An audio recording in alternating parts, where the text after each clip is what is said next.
9 tumours in the brain. You've got cancer in the bowel. The cancer in your lymph bands under your arm have got worse. There's not much more we can do. Across cultures, we have always looked to the stars for navigation, as marker of seasons, as a place where stories are kept and told. Shane has gathered his family for one last look at the stars together. You can look at the sky at 3. Take them out there and see it. It is an awesome thing for them. And as they grow, seeing the satellites there shooting past, seeing the eclipse of the moon, all did fun. Looking to the night skies is peace. All the stars, all the dust that's like flying hammering into the kids before it gets to safe like at home, because it's bloody light pollution. You go outside and it's like, friggin' hell, what are we looking at? We're looking at nothing here, Today, at least 1 in 3 people cannot see the Milky Way from where they live. The night sky is an important part of life. That's why we're here tonight, while I'm still capable of getting around doing the stuff with the family, because it's an important part of the family. I'm going upstairs, mate. That's where all the action is.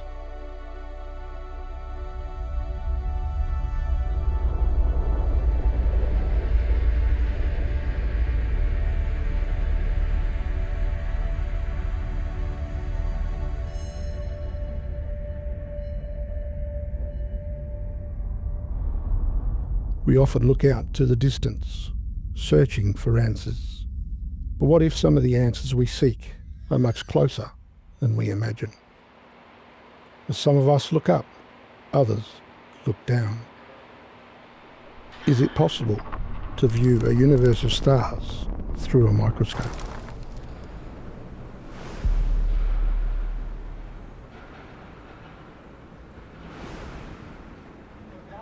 Gabriela Fuchs is a photographer and cinematographer in Mexico.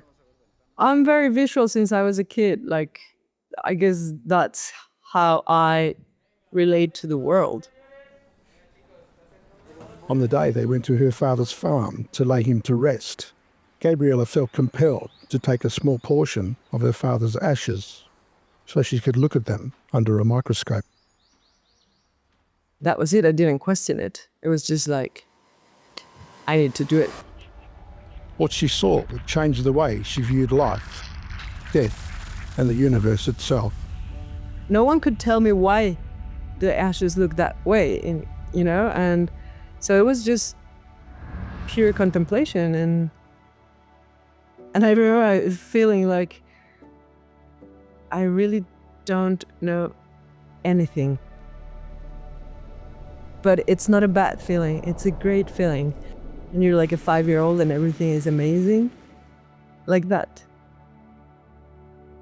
And I spent 3 hours just floating and racking focus, because it was like traveling inside in the universe, And I just felt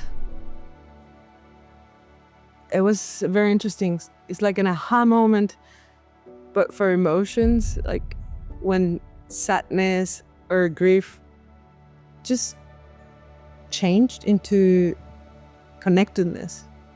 I felt so connected with everything, like everything. And I remember when I walked out from the lab to see my aunt, I was skip hopping, and I felt I was holding my dad's arm, and I knew this is bigger than myself. That feeling of connectedness or connection with everything was it triggered also many months or maybe a year of contemplation of these images. Carl Sagan's famous line, "The cosmos is within us. We are made of star stuff," took on new meaning for Gabriela as she looked at her dad's ashes under the microscope Seeing tiny universes reminded her of the night sky. It just makes sense, you know? It's like the theory we know about the creation of the universe, like the Big Bang, it's a fusion at very high temperatures of the primordial, to say, elements, right? And when you cremate someone, you're doing the same, it is a smaller scale. You're subjecting something or someone into very high temperatures, and then if you look into the micro, so that makes sense to me. That completely makes sense.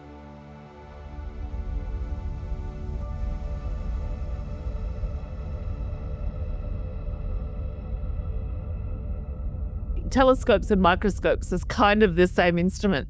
We look through telescopes to see that fine-grained detail of the night sky, and we look down microscopes to see those things that our eyes can't see. And in both instances, in a way, what we're doing is we're looking inwards. The night sky is inwards in a certain sense. We're looking towards the center, and we get a different perspective. When you think about humans as a species, then effectively every person who's ever lived has at some point looked up to the sky, you know, whether they look up at the moon, at the stars, and they wonder what it's all about, or they think how beautiful this is, or they think there's knowledge out there that's mysterious and unknown. It's a connection to the night sky. It's not just stars out there, it's people feeling like they can see unique things when they look up. Does the childlike wonder ever fade? Does our imagination sometimes get the best of us, or are there anonymities in the sky that we simply can't explain? 500 kilometres northeast of Perth is Nandi Station, where station managers Rick and Kes McGilvray have been noticing some strange lights in the night sky. So the night that I was taking the photos, I came out, sitting out here at the grass, and I was just watching. I don't know if you can see, there's a bit of a V in the tree line here with the sky sort of going through. And that was the direction that I was facing for seeing all of my moving objects. You really had to sort of focus to see, am I seeing things or am I not? Like, is this legit? Yeah, you're sort of second guessing yourself when you're seeing them. And then when you see the photos, you're like, did that just happen? Geologist and prospector Natasha Isler has also seen and captured these mystery lights whilst out on Nandi Station. So these bright red light, about twice the size of the moon. The moon was actually high up in the sky, so we could compare it. It was just really drifting. It was bright, really bright red. And luckily for me, I had my phone at hand, so I grabbed that and started filming it. And it sort of moved towards the southwest, quite slowly, silently, and it kind of fluctuated in brightness. Lasted for about 20-25 minutes. Towards the end, it kind of contracted a bit and changed shape, and then within seconds, it just disappeared out of sight. I have seen some real, as if they're coming towards you and then they've sort of turned and had like a red, so they've been white and then had a red tinge to them, and it's looked as if it's sort of come and turned. Whether that's just my eyes playing tricks, I don't know, but I'm not convinced either which way. I'm just open-minded. I have no idea what it is, but it's pretty weird and cool. Rick is pretty sure they're most likely satellites reflecting off the sun, but Kes is not convinced. The other night we were watching when we were out of the breakaway, and it sort of came into brightness and then dimmed out and then came back in and then dimmed out. Remember that? Yeah. That could be just the satellite might change or might be spinning or something like that. And I can see that could make sense. Yeah. With what you're saying about the reflection and all of that. But it still doesn't make sense how there's just random behaviour. Some of them are just doing random things. Not all the time, but you just get one or two things that just become not normal. Natasha, Rick and Kez aren't the only ones seeing strange lights moving in the night sky. It was many years ago when I was flying a 747 from Amsterdam to Chicago. And I believe I was 38,000 feet flying above Canada. And it was a beautiful day, sunny day. And there was a very bright star in the sky. And me and my colleague were wondering what it was. And then I decided to look around a little bit more to see if I could find anything more. And I looked out of the right-hand side window to the rear.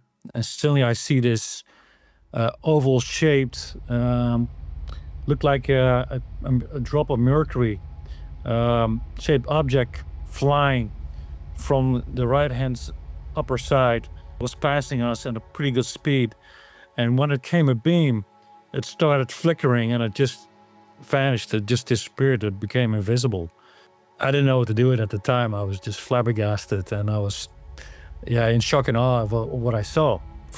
Because I had a few discussions with a friend of mine who saw a lot of things like that. And for me, it was, I got to see it to believe it. And that's exactly what I got. So that was pretty amazing.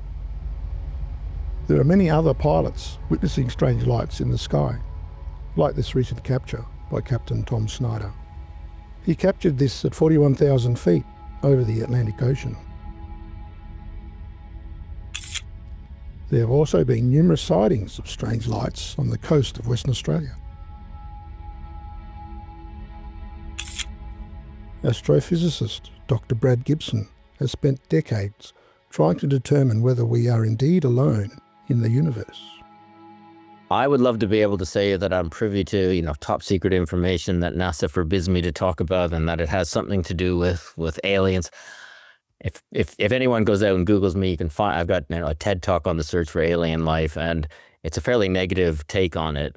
Although it does end with, my pleading things that I really want to believe. I do want to believe, and I'd love to be able to tell you that the increase in the number of sightings of oddly moving, peculiar moving lights in the sky might have something to do with aliens. I honestly would. I'd love to be able to say that.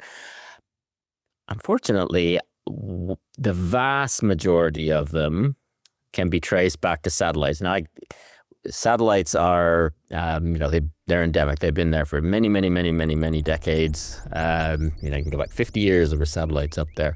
There may be 12,000 up there right now. Come back in 5, 6, 7 years' time. The best guess is there's going to be over 100,000 satellites up there in low orbit. So, compared to 10 years ago, basically, you think of it this way, every 10 years, the number of satellites is increasing by a factor of 10. But there are others who think the strange lights and objects are more than just satellites, and people aren't reporting them for fear of stigma associated with it.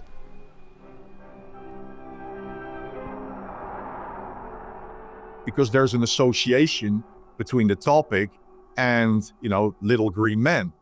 But that's not what we're saying. We're not drawing any conclusions.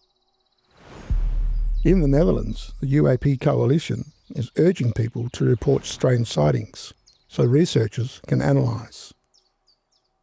Even when there weren't so many drones up in the sky, or no drones at all, and even no satellites, trained observers were already seeing something.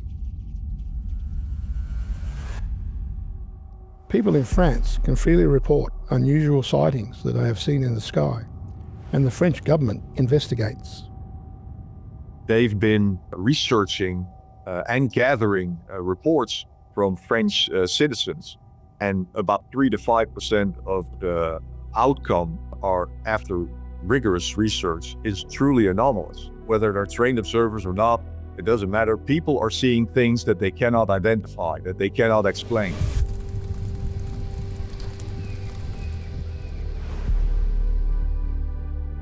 Back in Western Australia, in the Murchison region on Wadjuri country, Dawn Hamlet recalls seeing a strange light moving across the ridge of Irribedi Bluff. My husband said to me, "You watch," he said, "later on, when it gets late, you'll see a light going along that top of that hill." And we stayed awake until we seen it going across, but it goes very slow, right along to the end. To see something like that, just felt like something special, It's like a star, it's no bigger than a star, and it just travels along very slow along that hill, and then it just goes. You don't see it no more. For Dawn, the night sky is more than just a view.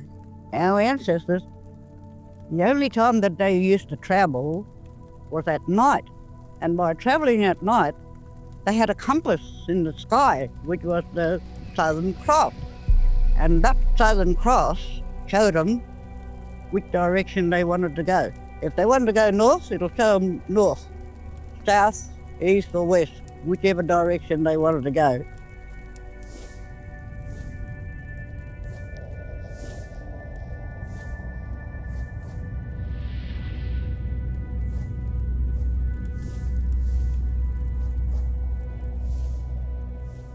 The main thing now, that people look for up there is the emu in the Milky Way. A lot of people don't understand how you can see that emu unless you take them out on a night where they can see it clearly. Otherwise, they won't believe that the emu is there. If there's so much light around, you won't see it. You won't see it at all. You have to be out away from so much light to see it. On January 17th, 1994, Los Angeles experienced a 6.7 magnitude earthquake, which caused a major power blackout. Many people simply at the quake ran outside. Not necessarily a bad idea, depending on where you are, but they ran outside and they encountered this dark sky that is unlike anything you ever get to see in Los Angeles. And it was those stars that really unsettled people. And it just goes to show the bankruptcy of our astronomical experience.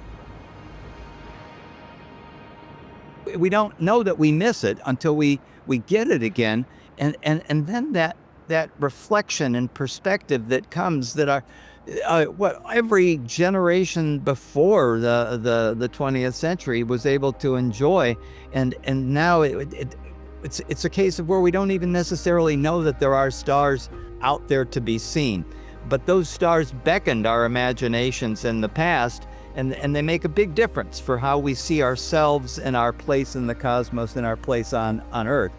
The fact is, places where light is preserved, places like the outback, are places that are more valuable now than they ever were before, because they've got something that much of the planet no longer has.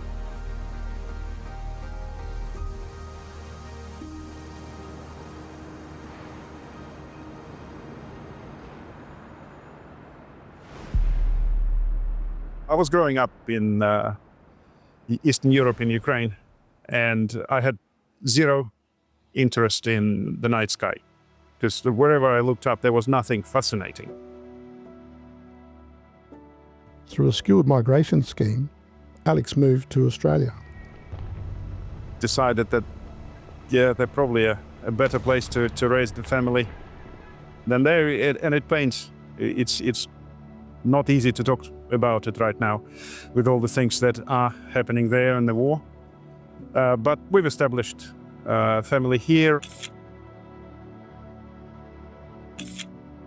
It was much later in 2008 when I actually looked up at the Milky Way, at the emu in the sky, that it all changed.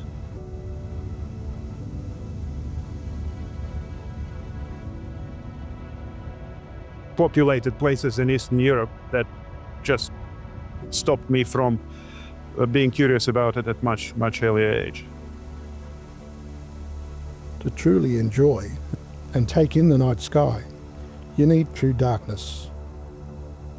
But as cities grow and regional centres expand, our clear view of the night sky is slowly shrinking. It's only logical that the population growth, the urban sprawl, the change from sodium vapor lights to LED lights, means that the overall night sky brightness gets brighter. There was the Globe at Night project that used citizen science to track the brightness of the night sky by comparing what people can see, which stars can they see, and the conclusion was that the average sky brightness increased 9.6% per year over North America and Europe. And if you think about it, so a child born today that can see, let's say, 250 stars in the sky, when they turn 18, that number will be reduced to 100. And that's a scary thought.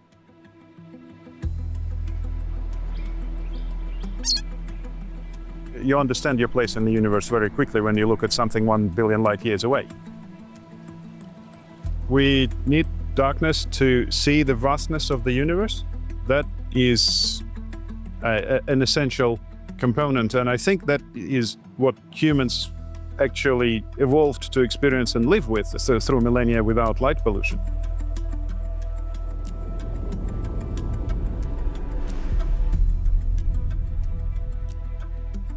Light pollution has really badly affected how we can image from the city. Let alone imaging, we can't even see enough stars during the night. If you look up, as part of an astronomical society, we do find time to come down to a dark sky spot within the city. I'm here tonight where we're trying to avoid some of the light pollution, and hopefully we can get some good shots.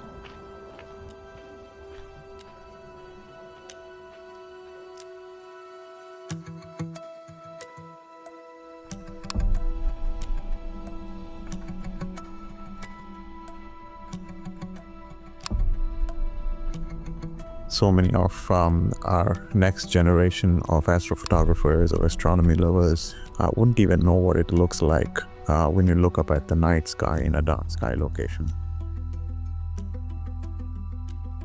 I mean, I'm seeing it literally in my classroom teaching science right now. We're doing our astronomy unit, and I start most of the lessons with the planetarium software up on the screen. We look at tonight's sky, see what's up.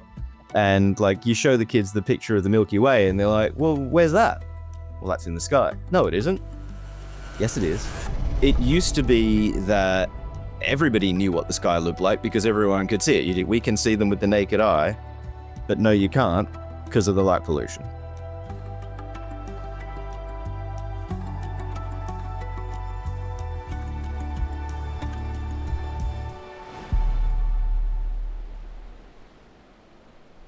For those fortunate enough to have access to the dark skies, the stars can offer hope. Like, we were everyday drinkers for years. Like, we've been together for 6 years, and going out and getting photos has actually sobered us up. So yeah, we stopped drinking. Been over 2 years now. Yeah. And that's when you really sort of started your photography too. Yeah. like, my mum, she got me into like astro photography and that. Like, but I've never seen the Milky Way, like the shape of it, until before I was doing astrophotography. And if you see something cool and you're drunk, you'll probably forget anyway. So, you know.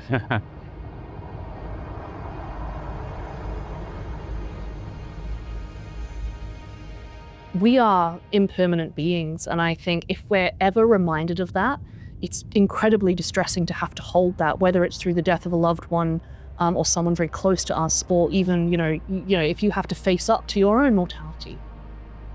And I think to be able to go and see something which is permanent is immensely comforting. You know, I draw huge comfort from that, knowing that there is something which continues in spite of the potential that I may not, or in spite of the fact that someone that I love is no longer with me.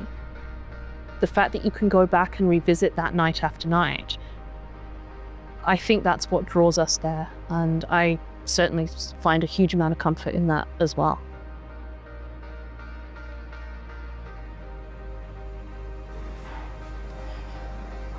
For Steve, as soon as he finishes work, he heads out to take photos of the night sky.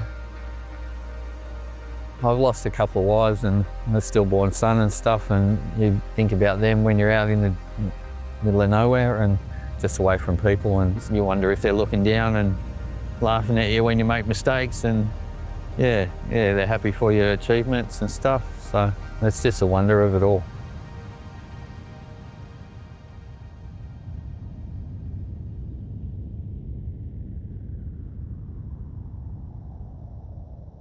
As a family, looking at that night sky is very important to us. I know Dad will, and when he does pass, and unfortunately it's inevitable, I know he will send us a lot of signs from the sky.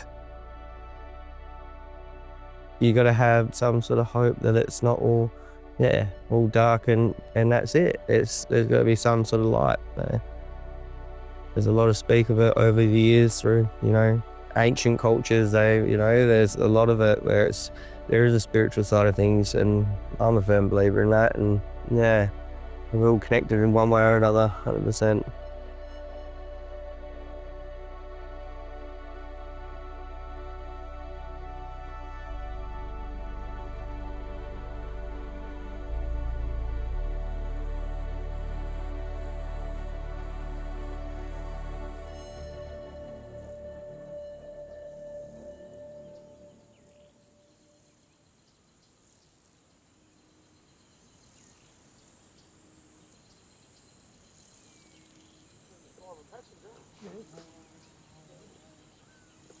Yeah, people say, wish upon a falling star. You ever heard that? Yeah. I don't know if there's any truth in that, but they say, wish upon a falling star. You see stars falling all the time.